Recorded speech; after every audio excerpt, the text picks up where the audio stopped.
On the 22nd of April, terrorists brutally killed 26 tourists in Vlagnum in a barbaric and savage act of violence. Most victims were killed at point-blank range by gunshots to their heads. My thoughts and prayers were with all those that are affected by this murderous, violent terrorism in Vlagnum.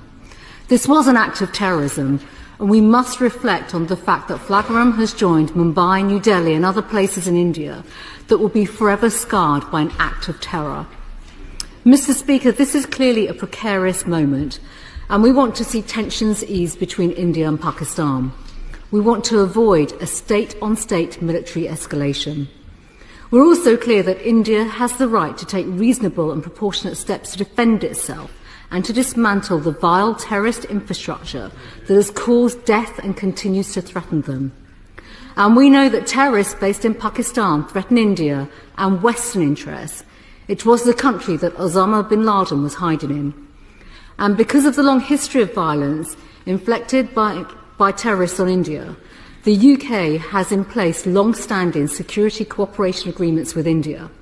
And in fact, last week in this House, I reminded the government of those long-standing security agreements, why they exist and why they should matter to us here in the UK. Given these links, the UK government should be at the forefront of working with our friends and allies to tackle the terrorist threats that we face collectively.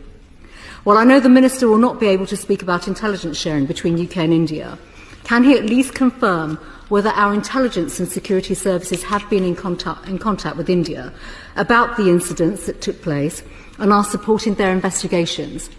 Has the government provided any specific security assistance to India in the aftermath of the terrorist attack in Kashmir? Could Britain offer specific support that might help avert escalation? Does the Minister agree with the assessment made by India that the Resistance Front, who claim responsibility for the 22nd April attacks, are a front for Pakistan-based terrorist group Lashkar-e-Taiba? Lashkar-e-Taiba are a proscribed terrorist group who have a clear history of committing acts of terror against India and have reported links to Hamas, including reports that Hamas representatives have met with them earlier this year.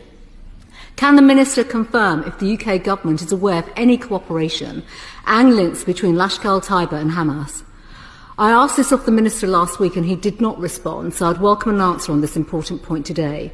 And does the Minister know which terror groups are currently operating in Pakistan and their links to other terrorist groups that threaten our interests?